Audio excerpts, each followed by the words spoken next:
తెలంగాణ రాష్ట్ర ప్రభుత్వం సీఎం రేవంత్ రెడ్డి నేతృత్వంలో ప్రజలకు సేవకులుగా పాలన అందిస్తామన్న వాగ్దానాన్ని తూచా తప్పకుండా అమలు చేసే దిశగా చర్యలకు సిద్ధమైంది.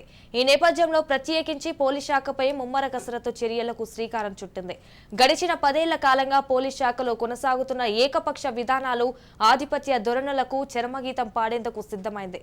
అలంకారప్రాయంగా మారిన లాఠీలకు, ఖాకీ యూనిఫామ్కు పవర్ను పెంపొందించుకునే దిశగా ప్రక్షాళనకు సిద్ధమైంది.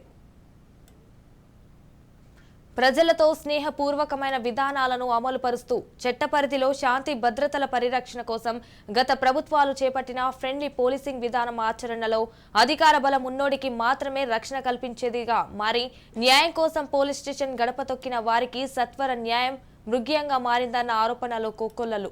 దీనిని మార్పు చేస్తూ పోలీస్ స్టేషన్ కి వచ్చేవారికి ప్రజాప్రభుత్వంలో ప్రత్యేకమైన గౌరవంతో పాటు చట్ట పరిధిలో వారికి రక్షణ కల్పించేందుకు చర్యలు తీసుకోవాలని ప్రభుత్వం సూచనప్రాయంగా ఆదేశాలిచ్చింది. ఈ మేరకు ఇప్పటి వరకు ఖాకీ యూనిఫామ్లో విధులు నిర్వహిస్తున్న పోలీసు అధికారులకు, క్షేత్రస్థాయి సిబ్బందికి నిర్దిష్టమైన మాన్యువల్ ప్రకారం విధులను నిర్వహించడం బాధ్యతగా మారనుంది. ప్రజా ప్రతినిధుల, రాజకీయ నాయకుల ఒత్తిడిలు పోలీస్ వ్యవస్థపై తగ్గించే దిశగా జరగనున్న ఈ ప్రక్షాళన తెలంగాణ పోలీస్ వ్యవస్థలో 10 ఏళ్లుగా వెల్లునుకుపోయిన హుజూర్ విధానానికి చెక్ పెట్టనుంది. అర్హత ఉన్న వారికి, లేని వారికి బందోబస్తు ఏర్పాటు చేయడం, పోస్టింగ్ల కోసం పెంపర్లాడడం వంటి వ్యవహారాలకు దూరంగా ఉండే అధికారులను పోస్టింగులకు ఎంపిక చేసిన బాధ్యతలలో, విధి విధానాలలో మార్పులకు, ప్రజలకు జవాబుదారీగా వ్యవహరించేలా పోలీస్ వ్యవస్థను పటిష్టం చేసే దిశగా తెలంగాణ రాష్ట్ర ప్రభుత్వం శ్రీకారం చుట్టనున్నట్లు తెలిసిందే. ప్రక్షాళన చర్యలో భాగంగా మాజీ మంత్రులు, ఎమ్మెల్యేలు, ఇతర ప్రముఖులకు ఇష్టారి కేటాయించిన భద్రత కుదింపుపై నిర్ణయాలను అమలు చేస్తూ తొలి అడుగు వేస్తుంది. ఈ క్రమంలోనే మాజీ సీఎం కేసీఆర్ కు భద్రత కుదించాలని రాష్ట్ర ప్రభుత్వం నిర్ణయించింది. Z+ కేటగిరీ భద్రత ఉన్న ఆయనకు ఇప్పుడు Y కేటగిరీ భద్రతను కేటాయించనున్నట్లు సమాచారం.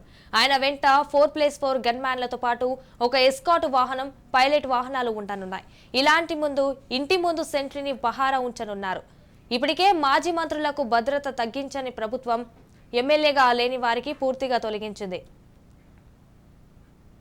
ప్రతి పోలీసు వాహనంలో డ్రైవర్ సీటు పక్కన సీటులోని ఎస్ఐ, సిఐ, ఎస్పీ, డీసీపీలు కూర్చోవాలని సైబరాబాద్ సిపి అవినాష్ మహాంతి ప్రత్యేక ఆదేశాలు జారీ చేశారు.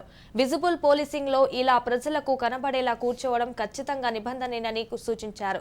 దీనిని పాటించని వారిపై చట్టపరమైన చర్యలు తప్పవని చెప్పారు. అంతేకాదు విధి నిర్వహణలో క్రమశిక్షణ కూడా ప్రధానమని, హోంగార్డు నుంచి డీసీపీ వరకు పద్ధతి ప్రకారం ఇతరులు గౌరవించేలా ప్రస్తాధారణ ఉండాలని స్పష్టం చేశారు. ఇలాంటి నిబంధనలను తాను కూడా ఖచ్చితంగా పాటిస్తానని, సిబ్బంది కూడా పాటించాలని కోరారు.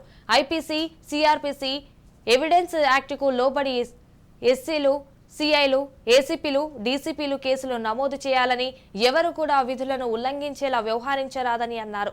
రాత్రి 12 గంటల వరకు మాత్రమే రెస్టారెంట్లు, టిఫిన్ సెంటర్లు, దుకాణాలకు అనుమతి ఉంటుందని, రాత్రి 12 తర్వాత ఒక్క నిమిషం ఆలస్యమైనా సరే బాధ్యులైన సిఐలు, ఎస్ఐలపై శాఖపరమైన చర్యలు ఉంటాయన్నారు.